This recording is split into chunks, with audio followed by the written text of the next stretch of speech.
Okay, thank you. We're dying.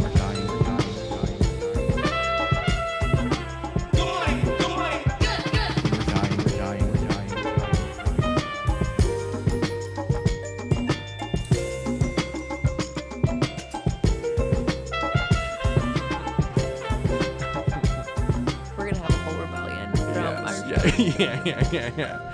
sharpening knives.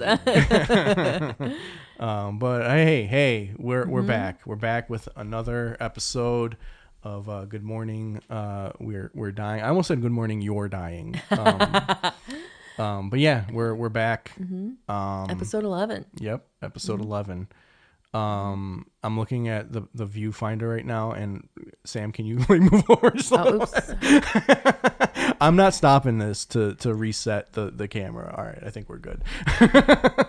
We're not gonna play the no. No, we're not gonna play the oh no. I don't. We're just gonna roll. We're just gonna roll with it. I did not pay enough attention to the viewfinder before we started, so we're gonna deal with it. Good. Yep. We are transparent with our friends who are watching. Our contributors. Our contributors. So yeah, it's been another week. How are you doing? It's been a rough week, Alex. As you already know from the pictures I sent you. So, all right. It was late, like what, Friday? It was late, like Christmas. Yeah, it was on Christmas. Yeah, Christmas night. I got home from, my plans, and I'm just, sitting, watching. Oh, by the way, I'm getting into Attack on Titan. That's another anime. So I'm sitting at home, just binging some Attack on Titan. And I get a DM from Sam on Messenger, and it says 3 photos. And I'm like, okay. So I'm thinking it's maybe screenshots, like we're about to shit on somebody, put up some like stupid Facebook post.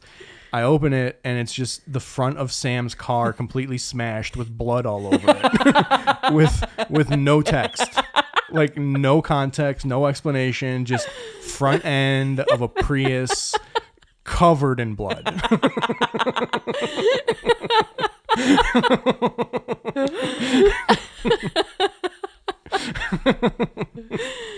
Oh, and that blood stayed on. It was sturdy. Yeah. And I just respond like, so what happened?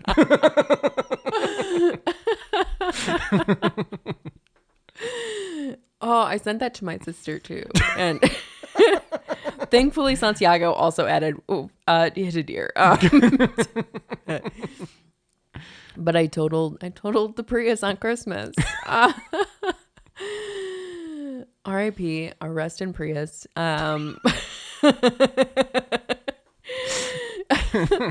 It hasn't. I haven't officially gotten the total statement yet, but I'm just expecting that on Monday. They took it. They took it Friday, and it's been sitting in front of her house, looking exactly like that for 2 days. And the tow truck that they sent to get it, I'll probably end up trying to make this a bit on stage, but the tow truck they sent to get it had on the side of it police towing, and just to be is covered in blood and have that be the one that they sent. I was like, oh, we are making a good impression. That's so funny. Like, I got those pictures, and I'm just like, okay. I'm like, I hope that's not human blood. I mean, it sucks that it's blood, period, but like, hopefully it wasn't a person. Because it would really suck to have to find a new co-host. That's just like the visits. We do it through plexiglass.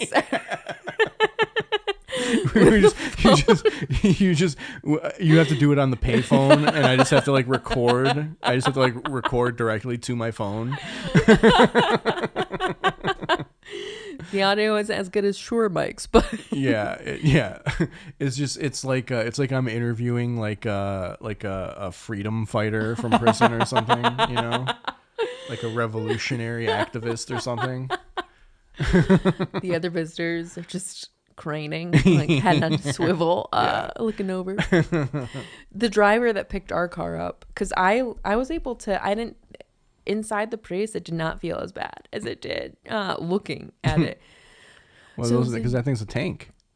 Yeah, it felt like I just ran over a bag of cans. I don't know. Was that creamy mushroom? What's going on? We could off Is of that tomato? I need a grilled cheese sandwich right now. Oh, we were actually close to the exit on 75 that you would use to come here if you were coming here from 75 going south. Yeah. So there's so many. We were so close to home. Yeah. But I hobbled it to the gas station. Yeah. And then when I was like, oh, probably missing headlight, not bad. I get out and I was like, oh no. All you can hear is the coming from the engine. Like, why is my car hissing at me? Am I about to get bit? If you look below it, it's dragging the coolant reservoir.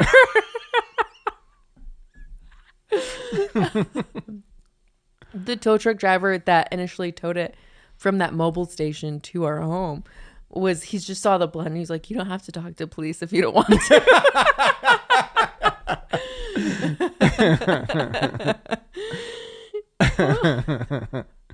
That reminds me of Jack Reeves's bit. Oh yeah, with calling his insurance company. Yeah, I love that punchline. Yeah. He's like, yeah, and so like they're gonna raise my insurance way more. Like, did you guys know? Or what was the punchline? The punchline is something about like, it's something like, did you guys know that if you like, because the bit is about he hit a deer. And so at the end of the bit, he's like, do you guys know that if you like hit a human, your insurance would go up like way more than just hitting a deer? So I hit a deer.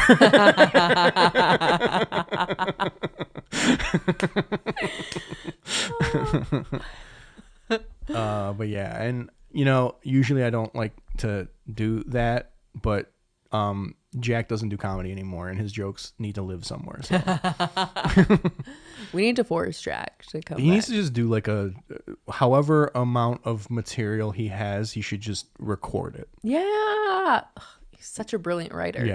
Yeah, because he's probably not going to do comedy anymore. Unless something goes like horribly wrong in his life. That's the only way I think he'll ever hit a stage again. You have to believe, like Santa Claus.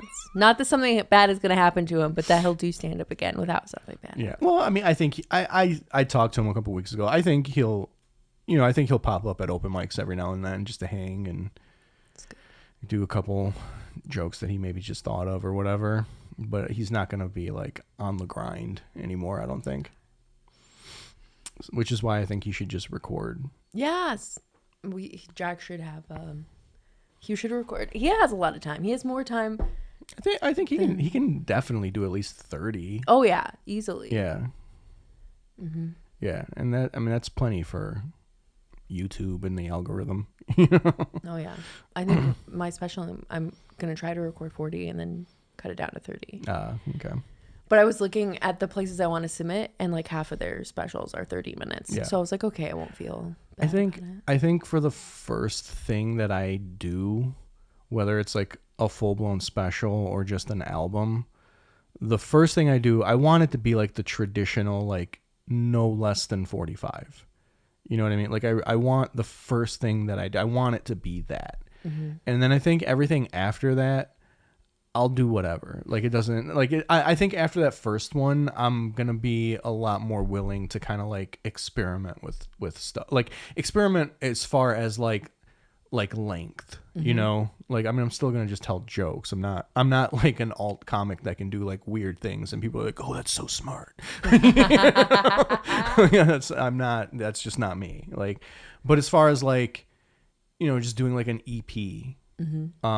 One thing that I do really like, I mean, I'm not going to do it because I don't want to like steal the idea, but like one thing that I do really like that I really kind of wish I thought of is how Dave Ross just puts out like a 5-minute like single basically every month. That is super smart because Yeah. on almost all the streaming platforms, if you're not constantly putting out something, then it extremely lowers your listenership. Yeah. So I kind of I liked that idea, but I feel like I'd be stealing if I copied that, you know? So I don't know. I would maybe, I don't know. I'll think of something. But yeah, that first thing that I do, I want it to be like the traditional, like 45-minute to an hour length special or album, whatever. Probably special just because I do have access to a pretty good video guy who can also edit it in a way that I would like it. Like he can make it visually what I would want it to be. So it would probably be a special just because like I have access to that.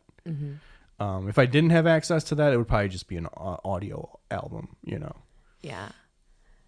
For my audio, I cut it down to 50 minutes, but we did an hour. Yeah. But it didn't feel like an hour. Yeah. And yeah, 10 of those were garbage.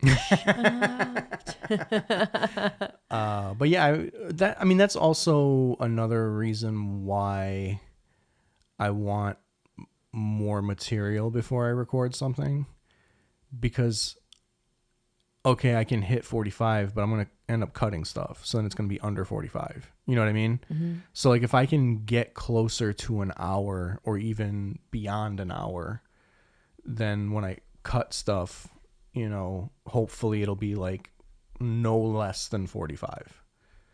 I definitely don't want it to be more than an hour though. So like if I do more than an hour and after cutting stuff, it's still like over and like significantly over. If it's like an hour and 3 minutes, I'm like, all right, whatever. But like, I don't want it to be like significantly over an hour, but I want it to be more than 45, you know?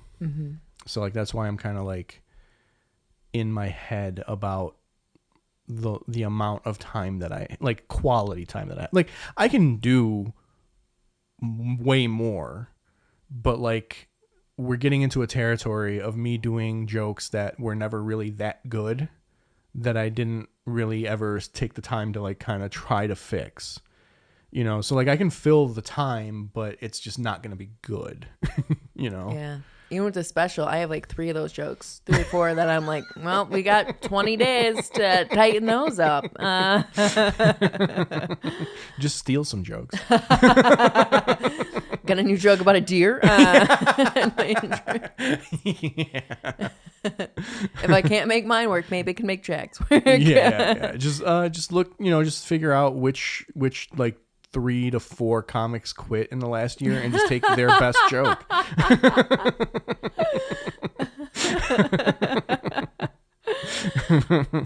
Like every comic has at least one really good joke. I had meant to have these last 2 weeks of like just writing, because I knew that there wouldn't be a ton of stage time during the last 2 weeks of December, at least open mic wise, to work things out in person. So I told myself I was going to sit and I was going to write and go over all these. But now I am car shopping. Sorry. Great timing. Yeah. Yeah. Terrible. I did not factor in totaling a vehicle. What, you totally missed that? Everybody puts that time into their album recording preparation. I did find I want another Prius. Yeah. Because I now know how these feel when you hit something. Stay with the enemy, you know. Santiago wants me, because brand new Imprezas are going for between 23 and 26,000. He's like, get a brand new Impreza. And I want a vehicle that I can put in a Meijer parking lot and know that if somebody hits it with their car, just shrug it off. Like if I had a brand new car with that large of a car loan, I am hunting someone down if they scratch that thing. But my car had so many little cart or door, somebody opening the door. How about your car? Do you get that in parking lots? I don't get it in parking lots. I get it in my own garage. And it's never me.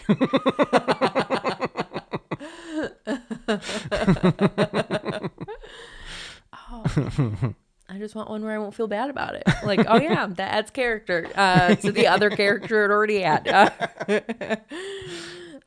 You should get a car with like a busy paint job. That way, like all the nicks get like kind of blended in. Yeah, I was about to say camo, but I don't want.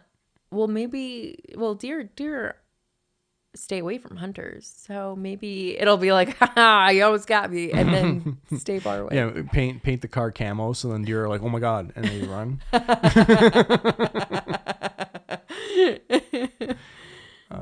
There are a lot of deer out here. When I'm like coming home from a show late, I drive very carefully up the back roads this way because there's like one night there was like 4 deer just in the middle of the road, just like hanging out.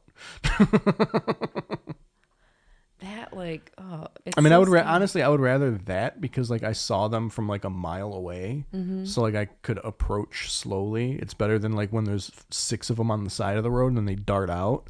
Yeah. But like it's just crazy. There was like literally like 4 deer. Like one was like an 8-point buck. Yeah, that's what. Well, it was like 6-point, but that's what we Yeah. hit. It was like a huge buck. And with those, you gotta like duck if you hit those like head on.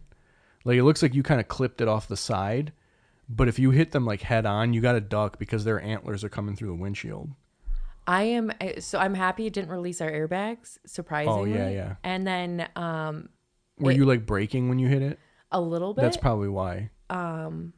And then because we saw it right at the last minute, and it was just darting across, but it swung. It like hit it right in that corner, and then it swung around, and its head. I didn't realize this until the morning, and I could see the side. But its head went on Santiago's side, and I'm like, we are real lucky it didn't break your window in. Yeah, because when you like if you hit them like direct hit straight on, you gotta like duck. Because those antlers are coming right through the windshield. That is terrifying. Yeah. Like hitting a deer is, well, it was my greatest fear. Well, you've conquered your greatest fear, see? I'm invincible now. Now you're just looking for deer. they're like 100 feet off the shoulder. You're like, oh, we're going. I know it says don't veer for deer, but I'm veered towards them. You sure you want a Prius or do you want a Jeep Wrangler? Then you need something that goes off road. Santiago's like, if you get another Prius, we can put that bar in front of it like cops have on their cars.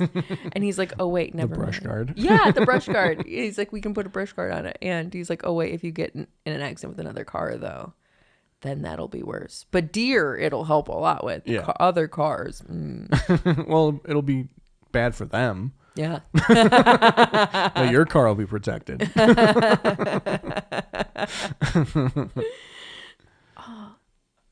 But yeah, I don't know. That's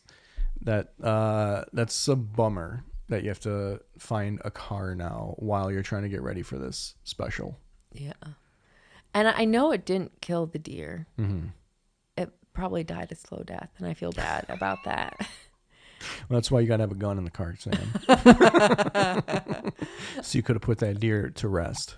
I was like, should we have stopped and killed the deer? Because it probably died like there. The best way to do that would be with a gun. All seriousness, the best way to do that would be with a gun. If you stopped to kill it, you would have had to have like stomped its head out, which would have maybe been worse. Oh. Unless you had like a knife or something that you could have stabbed it in the head with. Do you know how to slit a throat? Oh yeah, I do that all the time. Which is fun. Oh, that's funny. Like I don't want to change the topic, but in like Easter's a big thing for like Serbian people, and the big thing that we get is lamb. And usually like my parents, my cousin's parents, like everybody would go to a farm and get like a fresh lamb, and then they would bring it home and like totally like take out all the like innards and clean the whole thing up and like butcher it like there at home. That was like the tradition. And one year my cousin went with his dad and one of his dad's friends from Serbia. He was like visiting like around Easter, and they went to the farm, and this guy just like started going crazy. He was just like he was slitting he slit like 4 sheep's throats, and he got to the 4th one, and my cousin said that like the farmer was kind of just like taking notes.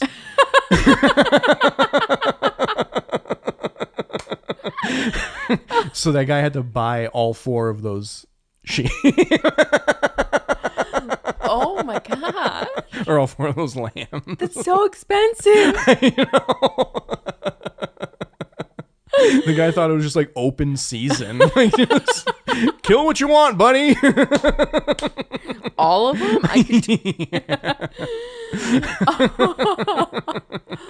Does your cousin have a chest freezer? No, I don't remember. I don't know what they did. I mean, the guy definitely bought the lambs that he killed. Like he had to. They weren't gonna let him go if he didn't buy the ones that he killed. But like, I don't know what they did. Like I'm sure he probably just took them and gave them to like other people or something. But like, it's just so funny. How do you explain that to the people you give to them? Oh yeah, I had a bloodlust. So happy Easter.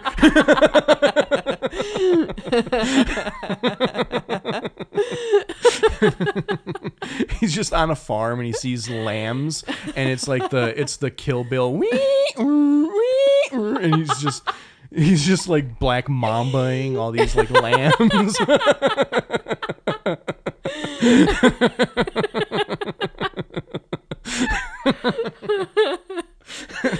Do you think he had an experience as a child? Or? Oh, of course. No, I mean that's just I mean, this guy grew up on the farm in Serbia. He wasn't like a city guy. He was like a Serbian redneck. So he's like, you know, on his farm you have to preserve everything, but he's like, in America they just let you kill.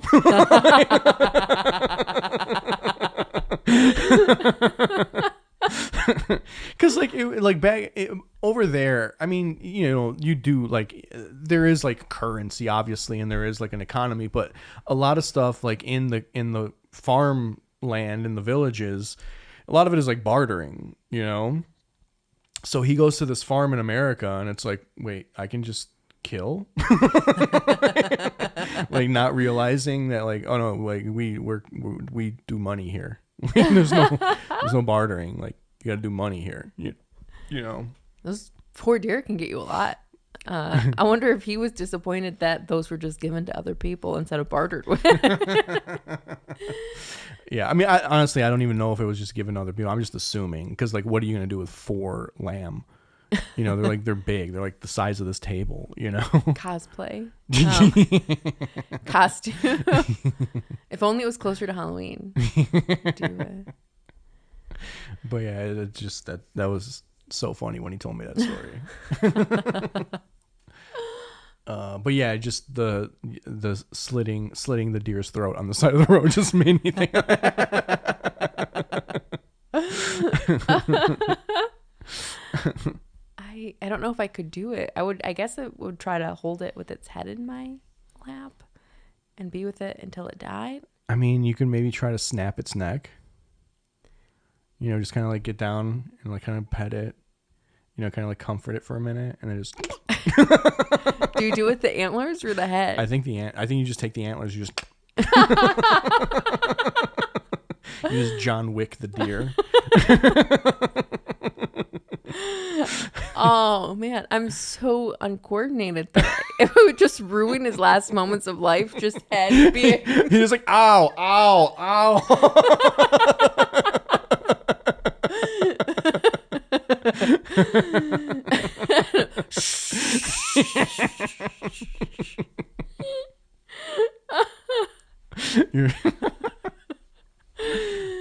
But yeah, I mean, that honestly, that is like one reason, not the only reason, that people in the country have guns, is in case they do hit an animal on the road, which happens a lot out in the country. They can kind of just put it down instead of it sitting there. Yeah. See, I felt so bad for it. And Santiago was pissed at it. He was saying, good, he deserves to die. Like that. The weak die.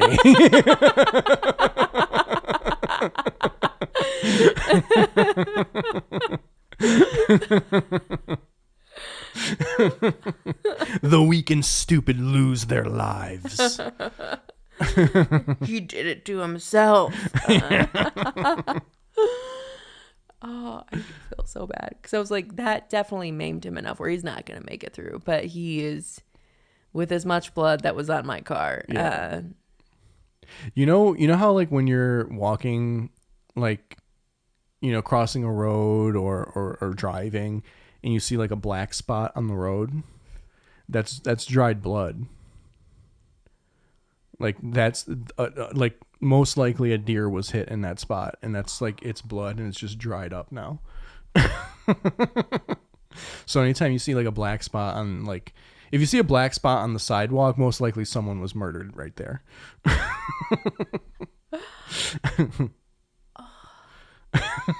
So sad. I thought that was a fact that you would maybe like. It was. But I saw two new crosses on the side of the road on the way here. What do you mean, like a memorial? Mm-hmm. Yeah. On the way here? Yeah. Well, people drive like idiots out here, so that doesn't surprise me. And the roads don't drain. I was like, oh, if this hits below freezing while it's still this wet, this is an ice rink. Well, no, I mean, that's why it's even dumber the way people drive out here. It's like, this is like such a weird area because it's both trailer parks and like $250,000 homes and up. Yeah. And it's not the trailer parks that are driving like assholes. It's the rich kids that have never had any consequences. Like I can't tell. I was coming home one night and this guy in like it was a kid. In like a very expensive like F350 comes like it's snowing. He comes like barreling into this roundabout and just starts donutting the roundabout, and then like I have to stop now and wait for him to finish his stupid ass donuts, and then just like goes and then just like continues up the road. Now I'm behind him and he's like fishtailing the car on purpose, and I'm just like, oh my god, I just want to go home. Can you just get out of the way? Yeah. Can you just drive your car into a ditch and die so I can just get home? Oh, Santiago saw a show for the first time. He saw what? Like a stand-up show. Oh, okay. In this area with me, for the first time, and out here. Yeah, he's like, they're rowdy. Are they like this all the time? I'm like, yeah, that's a show out here. Every time. Yeah. Every time, and he's like, it's like really rich people trying to cosplay rednecks. Yeah. And I was like, yeah. Mm-hmm. He's like, they're wild. He's like, they're so loud. And I'm like, yeah. That is this area. Yeah, I would hate to deal with as much wildlife in terms of driving. Like when I am parked and I can watch them peacefully, yay. But driving, I feel bad. I guess my body count goes to 4 now. That we're talking about. We've talked about dead animals like on 80% of our show. Yeah, that our Patreon when we started is actually going to be exclusively dead animal talk. Dead animals, and what other? We had another through line that I was like, stalking people. Yeah. Mm-hmm. Yeah, you were gonna. It's gonna be Sam's adventures in stalking and murder. Did you hit any animals this past week? Not this past week. I've only ever hit one animal that I can remember, and it was a squirrel. And like I was on Groesbeck Highway, which is like, it's a service road, but it's like a bigger kind of like highway kind of road. And the speed limit over there is like 55, I think, or 50 or something like that. And I was just like, in the right lane going, and then squirrel just jumped out right in front of me, like 15 feet in front of me maybe. And I was just like, there's no way I can stop, and just went right over it. And all I heard was thunk. And then I looked in my rear view and it was just like laying there. I was like, God damn it. Was it dead? It was dead, yeah. I was watching its lifeless body in the rearview mirror. It wasn't just laying there breathing shallow little breaths. I mean, that's possible. I think it died though. It sounded like a little chestnut bounced up from the road and hit the undercarriage of my car. Like that was the sound and the feel. Like I felt the vibration as well. So like that was like the sound. So I'm pretty sure that when I went over it, it stood up and just something like just cracked its head open, I think. Oh. Well, it is almost like putting a bullet in its head. Oh, how was your week then? How was the rest of your week since we spoke last? No animals. No animal deaths this week for me. I don't know. It was just kind of like a low key week for me. We went and saw family for the holiday for Christmas. I kind of just hung out around the house. In my mind, I was going to start organizing a bunch of stuff and didn't do any of it. And instead really bulked up my zipline network in Death Stranding. Oh.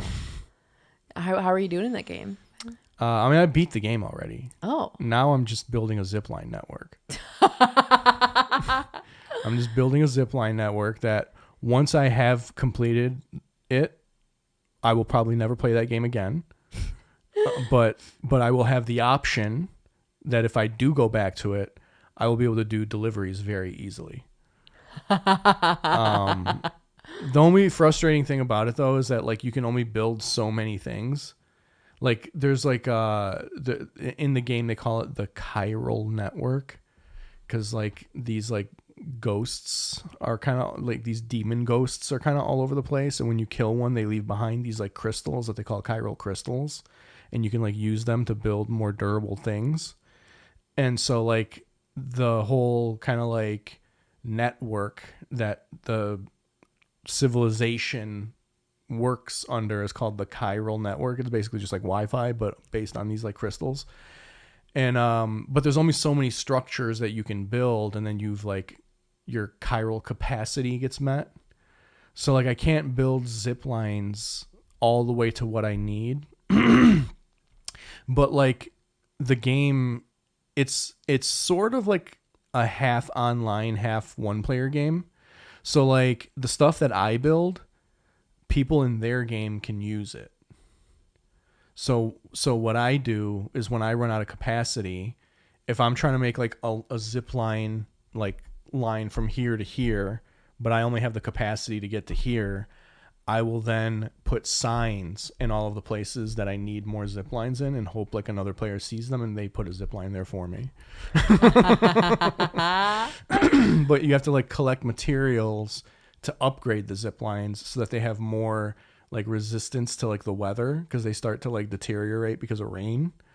Because of rain? Rain in the game, because like the game, it like rains in the game. Is it acid rain? It's chiral rain.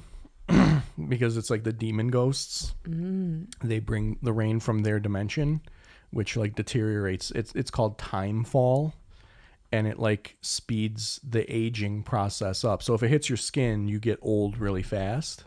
But also like if it hits metal, it just makes the metal oxidize really fast. So like so you have to like upgrade these structures so that they can withstand the time fall longer. So now I've built this network, which is very expansive at this point, but now I have to like upgrade it all.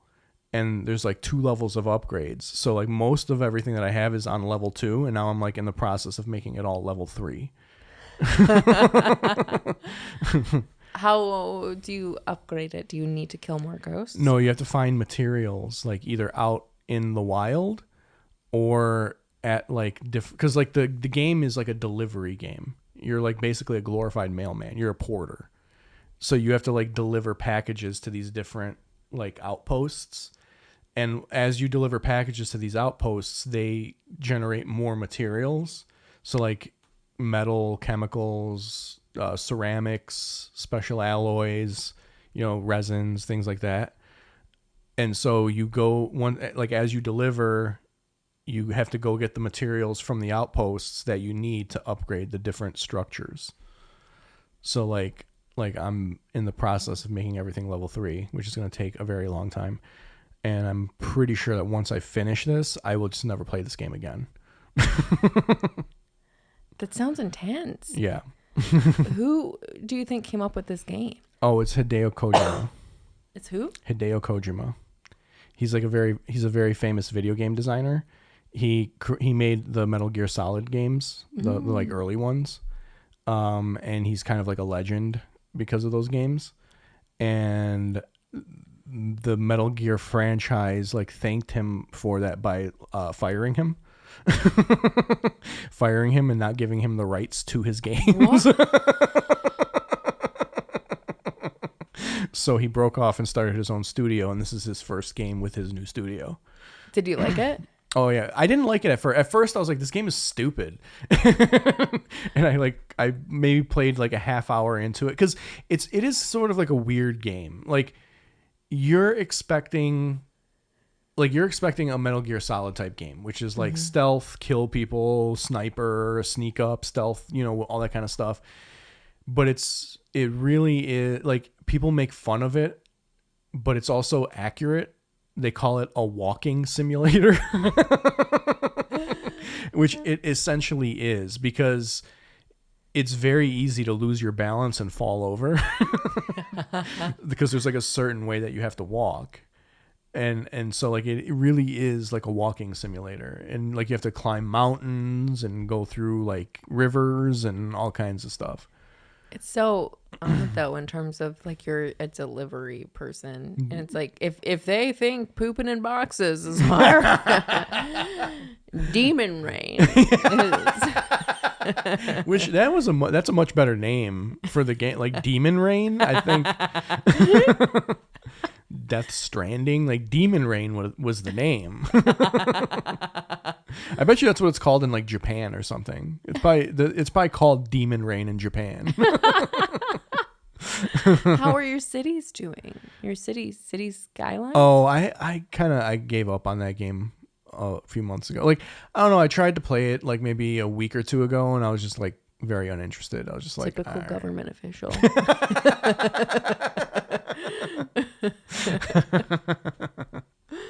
I got paid off, and now I'm just like living the fat cat life,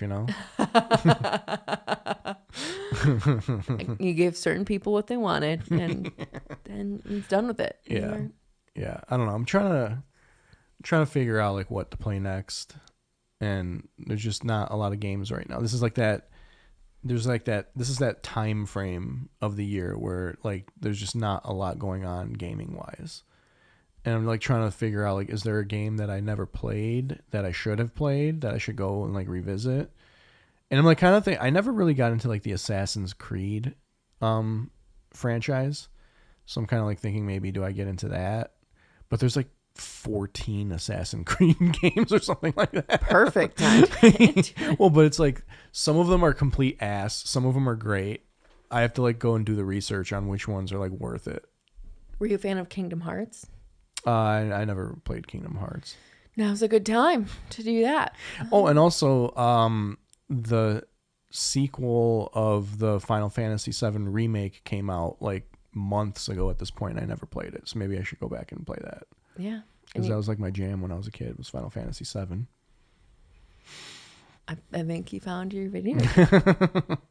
Or I could just be productive and like, organize my house and do like grown-up things. But what would make you happier? Honestly, probably doing grown-up things. Once they're done, I would probably feel really good, but like I would hate doing them. Do you think between now and next week you're gonna do grown-up things? Oh no, definitely not. I mean, maybe I'll do something tonight after we're done recording, but I doubt it. I'll probably just watch some more episodes of Attack on Titan. This is the cleanest Santiago and I have ever kept our house. And it's because one of my best friends from college is staying with us. But normally we do 2 cleanings a year. And then... It's like teeth. Yeah. And then it's clean for like a couple days. And then after that, it's like, it is what it is. but we've cleaned and maintained for 3 weeks and clean a little bit more each week. Nice. And you're right, it does make me feel good. Yeah. I mean, it sucks doing it. Yeah. But once you're done, you're like, oh yeah, no, this is nice. I'm like walking around our house and wonder, like, this is, it is 3 weeks in a row. So I'm hoping that it inspires me to continue on. Yeah. Yeah. I have like a bunch of shelves in the other room down here that are just, they've been a nightmare since we moved in. Because there were like the shelves that were just like, all right, we're just going to put stuff over here and deal with it later. Like they're like those shelves. And I'm just like looking at them right now and I'm just like, there's so much wasted space. Like if I got like containers and kind of like put everything in like a container and put that, like it would open up like one entire shelf probably. Like one entire like shelf like unit, you know what I mean? Mm-hmm. It's just that like everything is just so scattered and unorganized that like it's just taking up like a lot of space. And instead of having like the table that I have set up with all my clothes, I could just put the clothes up on the shelves and then have like all this space, you know? I need to do that with our basement as well. That's on the next to-do list. Yeah. I also just hate looking at it. It's just like so like unorganized and chaotic. And I'm just like, I need this chaos out of my life. I need order. I need to be like a shelf Nazi. That's what I need to be. I need to be a light bulb and tool Nazi. That's what I need to become. 'Cause that's all that's on that shelf is like little house things, you know, like tools and light bulbs and like extension cords and all that kind of. I just need to like organize all that stuff. Yeah, it's so hard to. I need to, because we have barrels and I'm like, okay, I need to put this in there because when they're lying around, like you said, it takes up way more space than it needs to. But I do need to like label it. Like, here's what's in here. Yeah. And the problem about doing all of that work for me is that Keith is not gonna like do any effort in trying to help to maintain it. He's just gonna do whatever he wants anyway. So it's gonna turn into like weekly me going through every single thing that I organized and kind of doing a lot of it just to maintain it. Santi used to be like that. Thankfully, he's getting better. Yeah. He had like a friend come over and help him with his garage, and that made a huge impact. And I think he doesn't want to let his friend down and let everything. And so that has bled through to like in the house. Yeah. Him being a little bit better. There's some times where I'll find so many things in like a span of a couple of days where they should not be. Well, I mean, it's like normal use. Like, you know, if it's something that you use quite a bit, then of course it's going to like be out of place a lot, you know, because it's something that you use. But there are often things that come out like once a year and then they just stay wherever they got put. You know? It's like, can you just put that back where you got it? Like what, you know? What motivates you the most to do something? I don't know. I think I just hit a point where I'm just tired of looking at something, and it takes a long time for me to get there. I'm not saying that, like, I don't want to make it sound like the second I see something out of order, I'm like, oh, I got to fix that. But like, it takes a long time of me. It takes months of me being like, that's annoying. Somebody should do something about that. And then I go like eat chocolate or something. It takes like months of that before I'm like, all right, you know what? I'm just going to do it. Do you have to schedule time out for yourself? Or? No, I'm not good with that. People are always like, make a list. And I'm like, I'm just going to look at the list and it's just not going to get done. Like it just has to be a thing where I just feel motivated all of a sudden and I just do it, you know? The whole like, put it on a calendar, make a list thing, that does not work for me. I just ignore it. Like, I'll get the calendar reminder. I'm like, oh, okay. And I'll just keep playing video games. It really just a matter of like, I have to become frustrated enough with the thing that I finally hit a breaking point in my brain. And I'm like, all right, I'm going to take care of this now. I'm a list maker. It does help most of the time. Yeah. There are a couple things that it does take until my anxiety just can't take it anymore before I actually do something about it. My New Year's resolution is to be more proactive about those things. To like not wait until my anxiety is like, do it.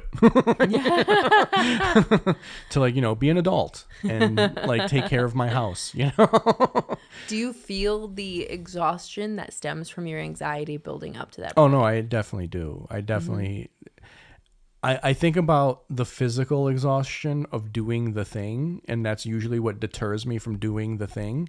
But in the process, I become much more exhausted with the thought of the like having this thing that I just keep ignoring.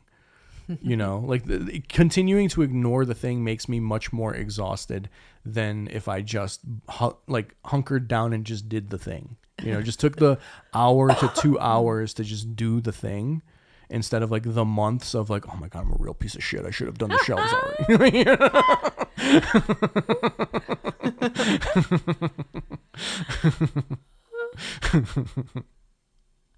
It's wild how much that can weigh on you. Yeah.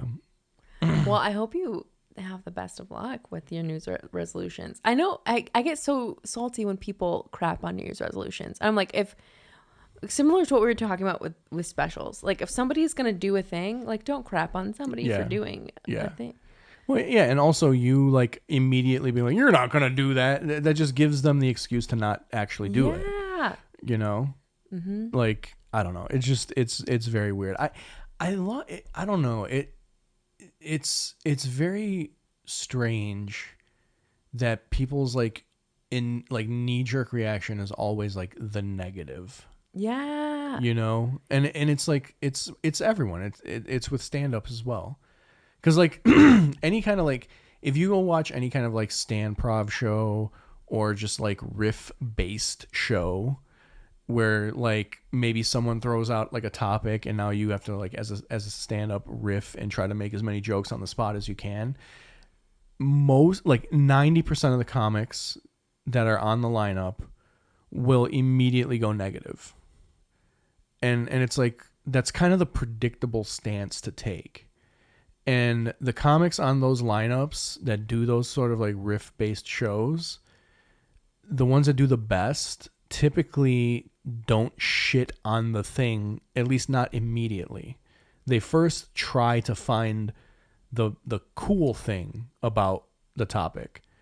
And then if they can't find the cool thing about the topic, like, actually, you know what? This thing does suck. And then they like, But like if your default reaction is like everything sucks, that's just exhausting. People are going to get really tired. Like they can't sit through 10 comics of being like, oh, beach balls, they suck. Bleh. Like, you know what I mean? Like you got to like, people are expecting that from you because you're a comic, and people have this like preconceived notion about comics is that like, oh, you're going to make fun of everything. And it's like, no, some things are actually cool, and I'm going to like make jokes about why they're cool. Like I'm going to actually prop some things up while being funny about it. I don't know. It's just weird. It's weird that like the first reaction for everyone is always like, ugh, it sucks. Yeah. I'm going to wait till Lent. It won't be my New Year's resolution. It won't be a Lent thing because I don't know if I can maintain it for longer than 40 days. But it's going to be giving up complaining. And I'm also weighing in my mind, like if you say something about something that the words themselves are technically positive, but everyone who knows you knows that you're meaning it facetiously, does that still count as complaining? I don't know. I mean, I guess it depends. Like if you are like genuinely being sarcastic, then yes, that is complaining. Like if we were going out to eat and I took a bite and you saw the look on my face and you're like, how is that? And I'm like, love it. Love it. Well, okay. So I think the difference here is if something genuinely is bad, that's not complaining. That's just saying what it is. But if you like, okay, like if you go to a restaurant and you try some food and it's bad and you say it's bad, that's not complaining. But if you haven't even tried the food yet and you're like, oh, that looks terrible, that's complaining. Like try it first because you might like it. And if you try it and you like it, then don't, and you're not going to complain about it, you know? But like, if you've tried it and it sucks and you're like, oh, this pasta's gross, that's not complaining. That's just saying that's just saying what it is. You know? That will make me feel better. It will also make me take pause before I open my mouth and be like, is this saying what it is, or is this complaining? You know, I mean, it's definitely complaining if you try something bad and you say it's bad. That's definitely the definition. That is the definition of complaining. Mm-hmm. But I think what you want to do is remove unjustified complaining, is I think what you want to do. Yeah. Because if it's justified, complain away. You know? No one has a problem with like justified complaining. It's the unjustified complaining that people are like, yeah, go fuck yourself. You know? I do a lot of both. So I'm gonna be like a gold digger, sifting for which ones I can do.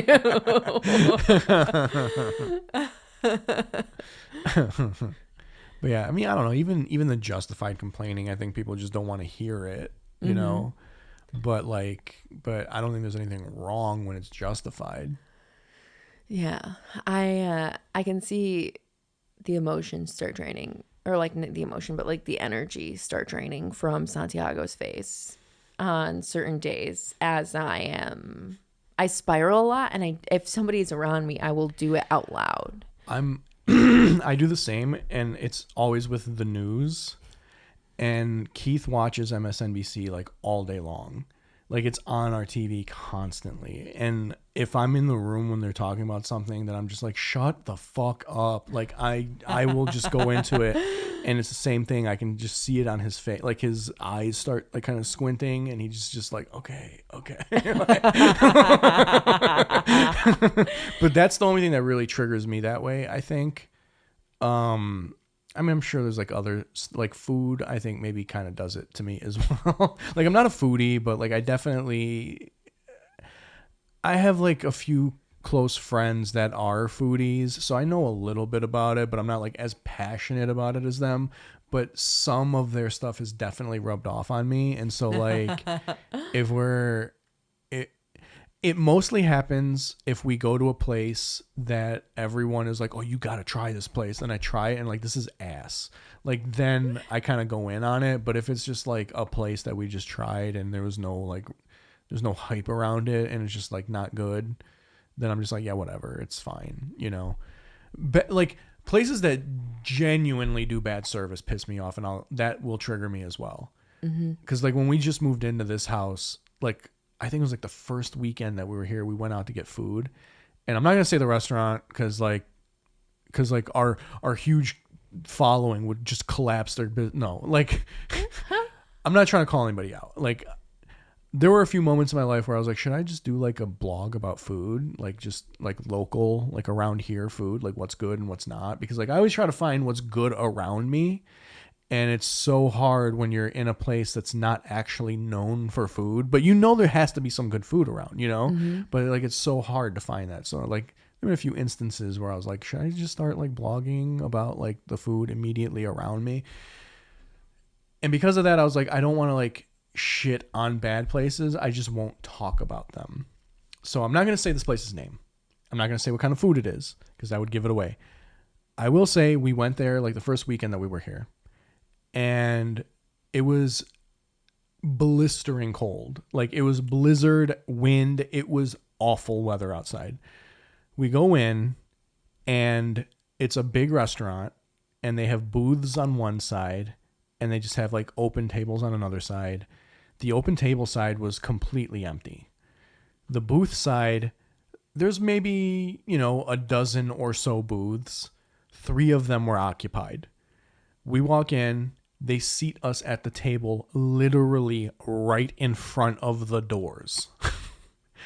And I immediately just go back to them and I'm like, hey, do you think we could maybe like sit at another table? It's like really cold outside. Yeah. I don't want to get blasted with cold air the whole night.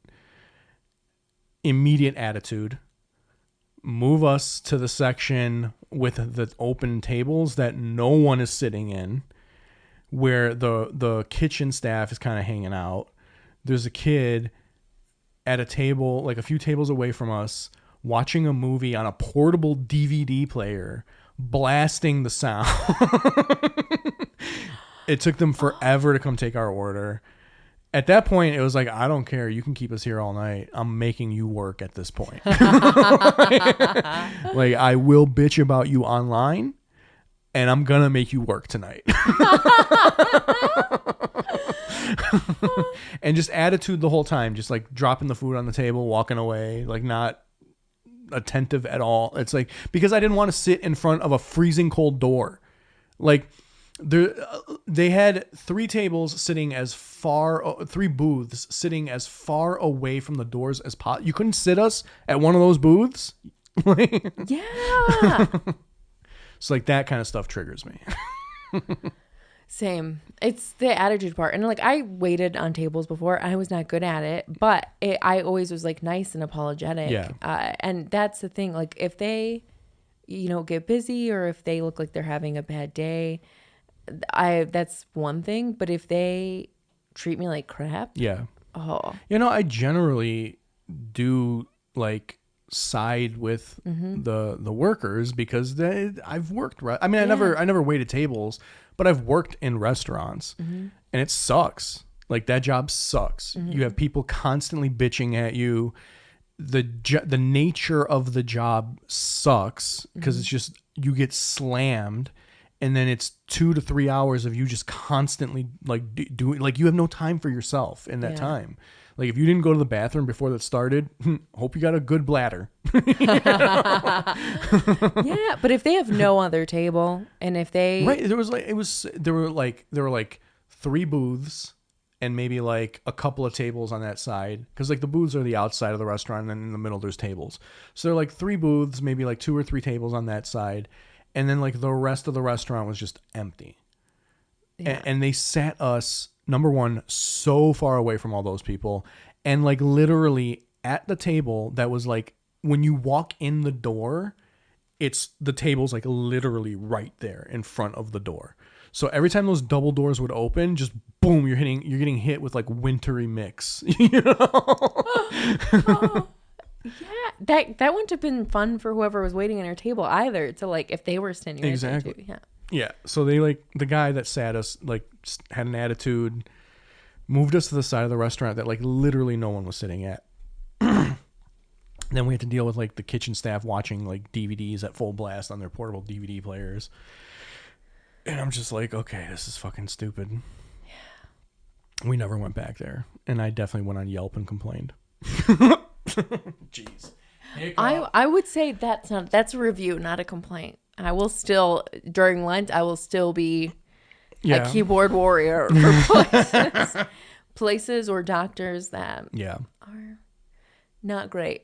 I have, in the last couple days, had 2 people find my review helpful on Google for the one lawn care company.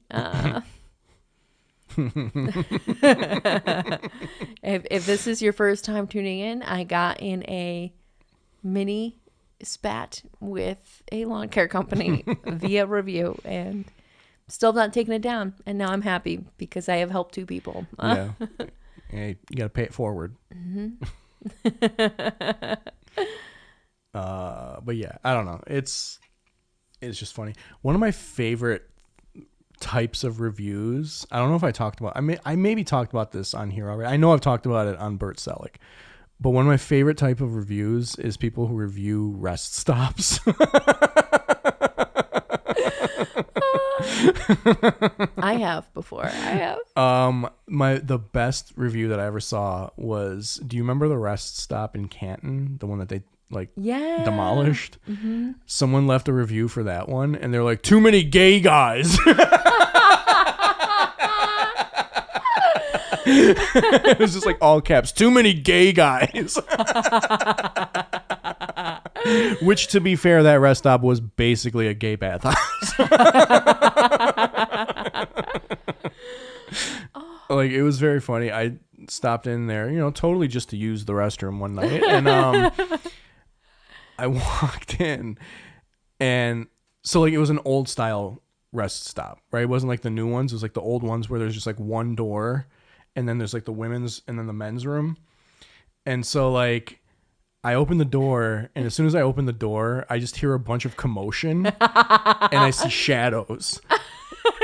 And I go in, and it's like one of those where you have to like turn a corner. Like you don't see like directly in, like you got to like go in, go to the left, and then turn a corner, and then you're in the restroom. So I turn the corner, and there's like literally in that restroom, there's 8 urinals, 4 stalls, and like 2 sinks.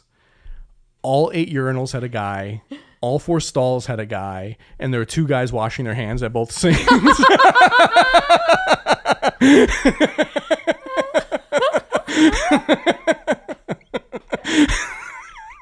So I open the door, I walk in, commotion, shadows, and I walk in, full house. How do you let them know? Like, I'm cool. There's ways.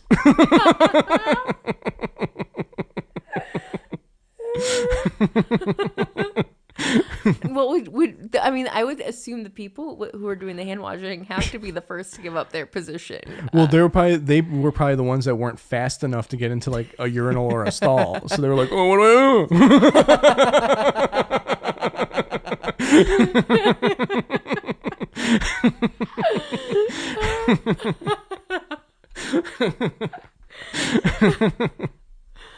do?" So I kind of think that was the biggest reason why that one got torn down, because they just couldn't police that anymore. When you have, because that rest stop was like, I'm sure when it was built that was all farmland, but now it's like a city, and you can't have a rest stop in a city because it's going to turn into a cruising rest stop. Like there's just no stopping that. Like, so they had to tear that one down. They're like, there's a McDonald's at the next exit. They can, if whoever needs to like actually use the restroom can just go there.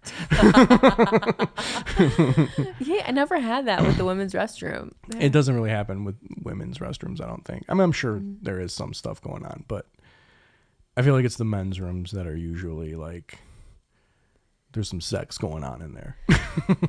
Yeah, I've only seen posters for trafficking. The ladies. Posters for trafficking and posters to remind you to wash your hands because hepatitis A is a thing.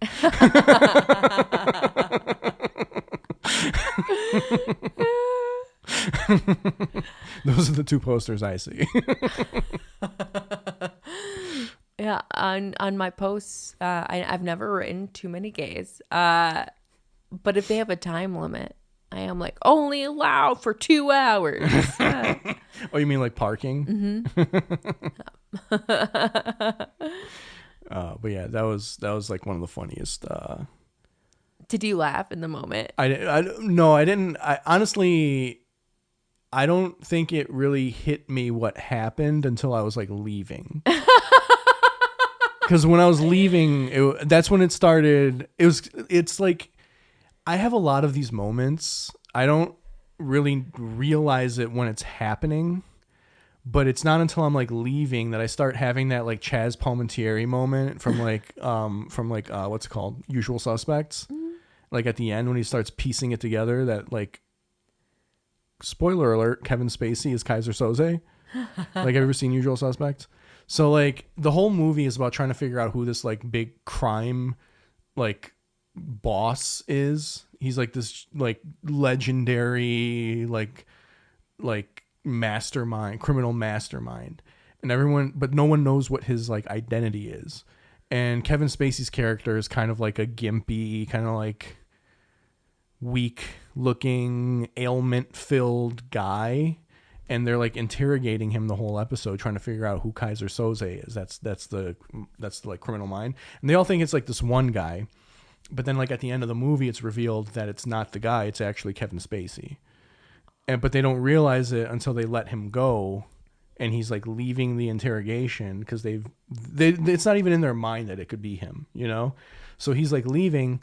And, like, Chaz Palminteri is, like, the cop who's, like, interrogating him.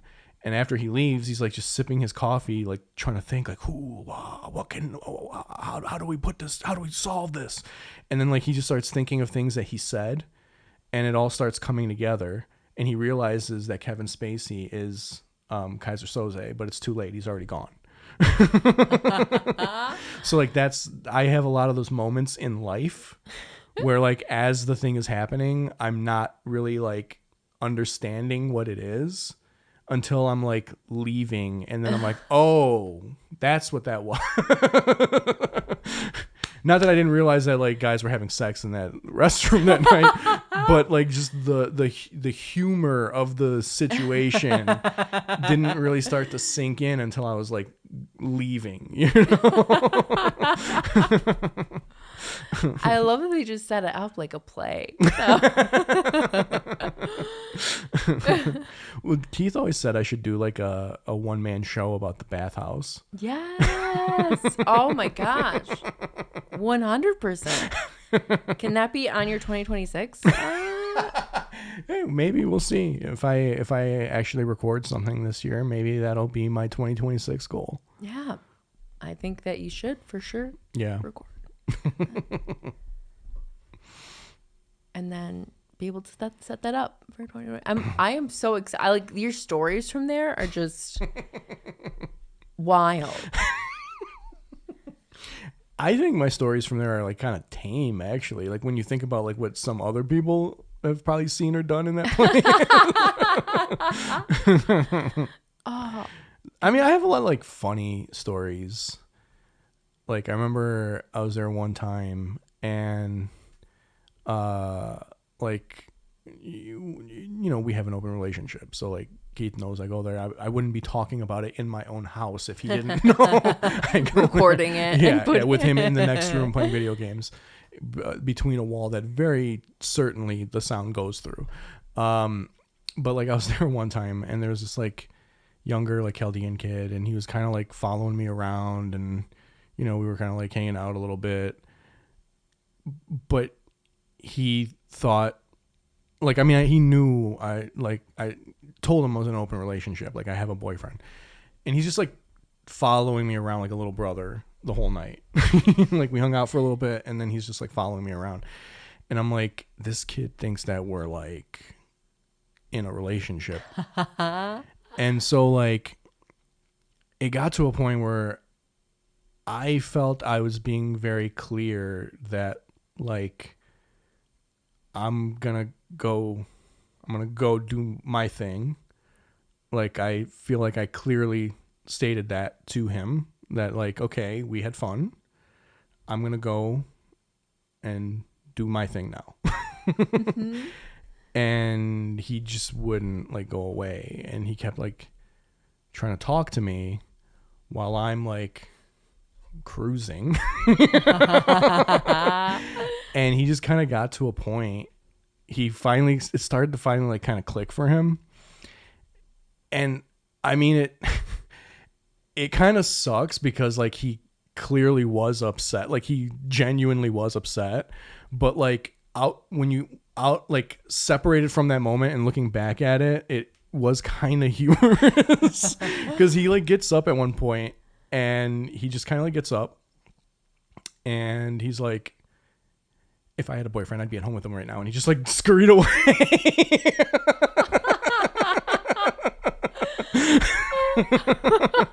And I mean, I just kind of like giggled to myself. I'm like, yeah, you haven't been in a 20-year relationship, so a 20-year gay relationship. Let me qualify that.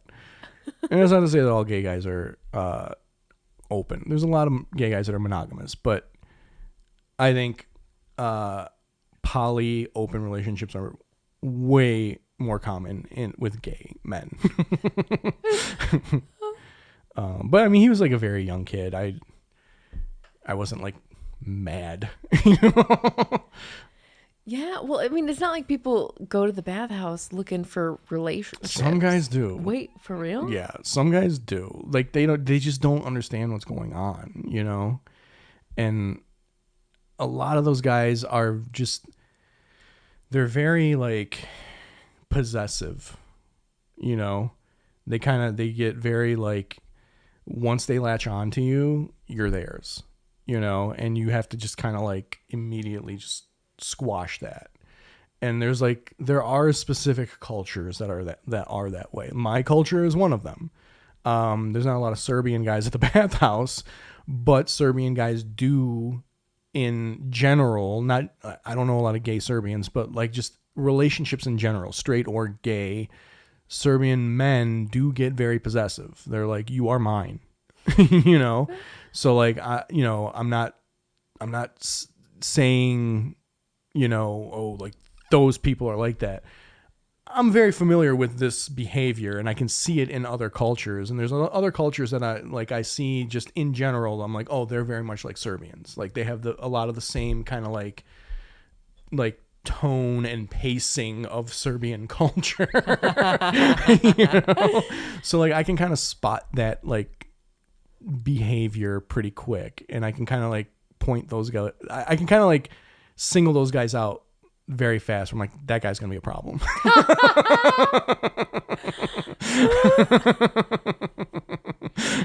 Do you automatically do a beeline in the opposite direction? I do, and they always. It's like animals that can instinctually sense fear. These guys can instinctually sense that you don't want to talk to them, but I think they interpret it as, oh, that guy wants to talk to me, and then they just follow you all night. Playing hard to get. Yeah. Yeah, there's like one guy that is just awful. Like I have straight up told this guy I am not interested, and then he'll follow me around all night. And I like one time I turned around and confronted him, and I was just like, hey, like I told you I'm not interested, why are you following me? I'm not following you. I'm like, brother, we started at the steam room, walked down 2 hallways, walked through the dark room, past the glory holes, past the other glory holes, through the hallway, back to the steam room, and you were behind me the whole time. You're following me. What? The whole way? Yeah. Like I did an entire lap around the entire building, and he was behind me the whole time. And I'm just like, hey, why are you following me? And I'm not following you. Oh, did you try to pretend like you didn't realize for a while that he was following you, or did you make eye contact with him? No, I was just walking, and he was behind me the whole time, and I'm just like, he's got to get the hint at some point, right? Yeah. Like he's got to get the hint at some point that I'm walking away from him, and he just didn't get the point. So I finally had to just turn around, and for the second time that night, by the way, be like, hey, I'm not interested. Why are you following me? Wait, the second time to him? Yeah, I told him that night already I wasn't interested, and then he was following me. Have you ever felt threatened at the bathhouse? Like, oh, I need to leave. This is dangerous. No. Do they have pretty good like security where if you went up to them and been like, yeah, they have pretty good security. Like if I went to the desk and told them that a person was being legitimately threatening, they would go confront that person and kick them out.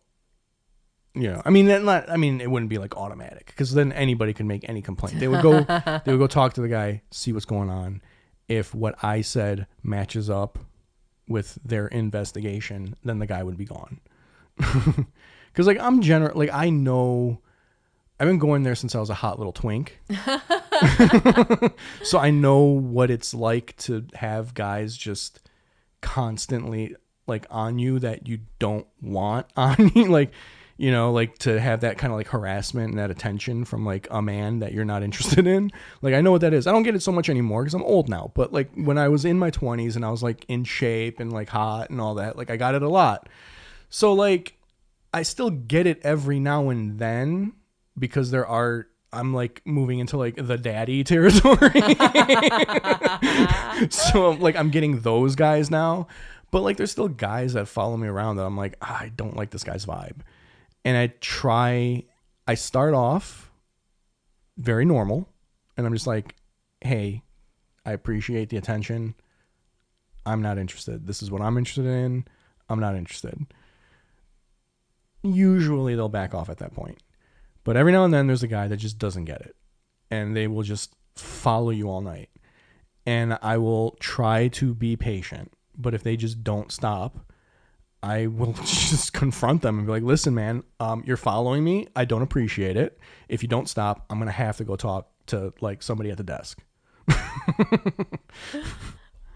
I'm glad that you stand up for yourself.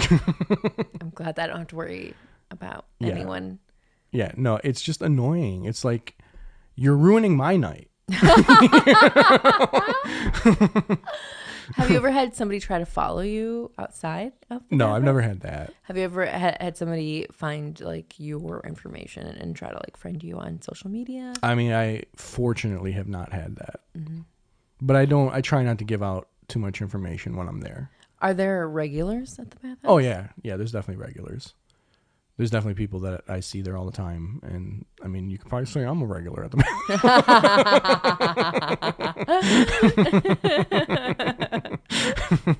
Do they have memberships? Yeah. So I'm grandfathered in. The previous owner did lifetime memberships, and I got one of those.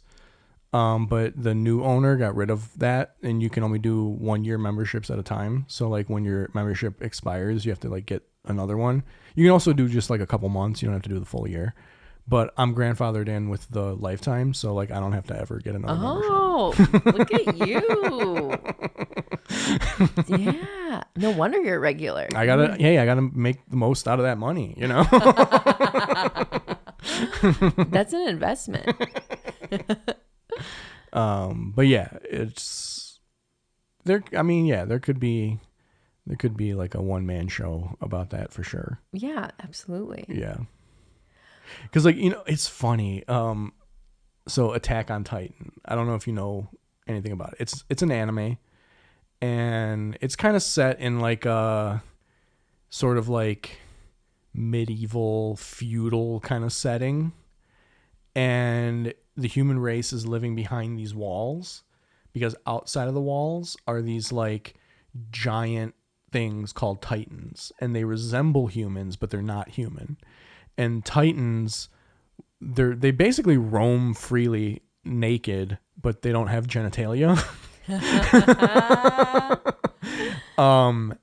And they're kind of dumb. They just kind of like zombies in a way. They kind of just like lumber around, and like as soon as they see food, they just chase it.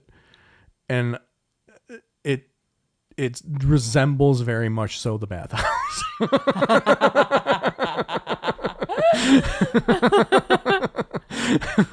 Minus the genitalia thing. Well, they have genitalia at the bathhouse, but like, yeah. Does it feel like you're in that video game when you're there? Well, Like, that's a show. That's a show. Or I mean, sorry, in that show. Does Yeah, it yeah. feel like you're in that show? Like when you're actively there, you're like, whoa, this is. Or is it like that one Usual Suspects where you're putting it together?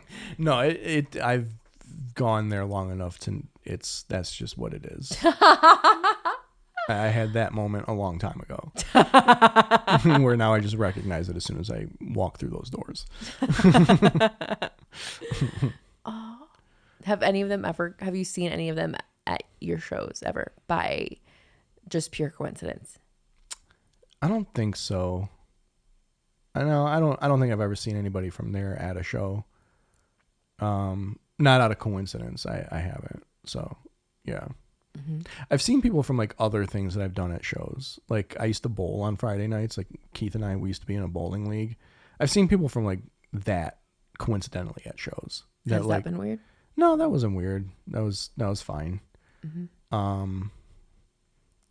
I know there's been like other stuff too that I've seen people from. I don't know, whatever. I've seen people from like from the gay community, from other things, just happen to be at shows, you know. If somebody from the bathhouse wanted to see you perform, where could they see you perform soon? If it was someone that wasn't creepy, I would tell them where to see me. But I'm not gonna. I don't tell anybody that I do stand up. I'm not gonna tell anybody at the bathhouse that I do stand up. You don't want them to try to get you to tell the joke while you're there. No. Unless it's like somebody that I've, you know, become somewhat familiar with. But yeah, no, I'm not going to tell a Titan that I do stand-up comedy. I'm going to tell some rando Titan. In the show, the only way to kill a Titan is to slice the back of their neck.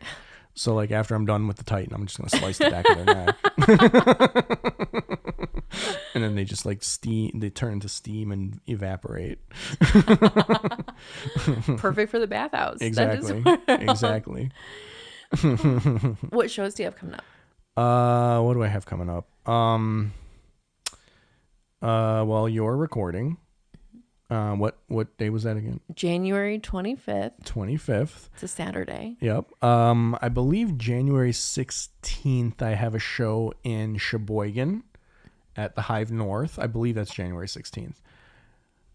I think that's really all I have. And Smoke Show, you'll be home. Right. Oh, Smoke Show. What is that? January 6th? No, it's not the 6th. 6th is a holy day. We talked about this last week. I want to say it's the 8th. It's the second Thursday of January, which I believe is the 8th. Because I think, it's the 8th. No, it's the 9th. January 9th. Smoke Show. And Blind Pig. But you'll be trying new material there. When am I on Blind Pig? Is that the 6th? That's the 6th. Okay, that is on the holy day. Blind Pig. I knew I got that email. I didn't really put it in my calendar yet. But yeah, January 6th, Blind Pig in Ann Arbor, Michigan. That's a Monday night. I will also be there. And I got a day in Toledo. Dave Crumbly's show. I can't remember what day that is. That's a Tuesday, I believe. I think it's like the last Tuesday of January that I got onto that one. I don't know. I'll be more organized next week. That one's far enough away that I can tell you next Plug week. it again. We're gonna keep on plugging these shows until they happen. I'm on 51st Jokes January 2nd at the Arc. Also Blind Pig on January 6th. Oh no! All right. What would an episode of Good Morning We're Dying be without a technical difficulty? Right at the point that we're plugging stuff too, so that was great. Sam, go ahead and finish your plugs. Finished up with the Blind Pig one. Smoke Show. It's January 9th. And then on January 10th, the Femme Feedback Show at Bloom in Ann Arbor. Then January 11th, Mike Cronin and Friends that we're both on. Yes. At the Independent. And then January 17th, I am at the Independent again with Connor Mead and Friends. There we go. Then I'm doing Max the Monday after that. Yes, I will maybe be hanging out there. I'm not on, but I might just go to watch. And then 'cause I like to watch. My recording is on January 25th. Please come to that. I need butts in the seats. Alex and I, we'll both be there. Yes. That's at the Independent. January 26th, I am back at Blind Pig hosting. And we'll be hosting the show. And that's it for my January. All right. We did a really long, heartfelt goodbye on this episode, and the camera died. So we're just going to say bye. See you later. See you next time.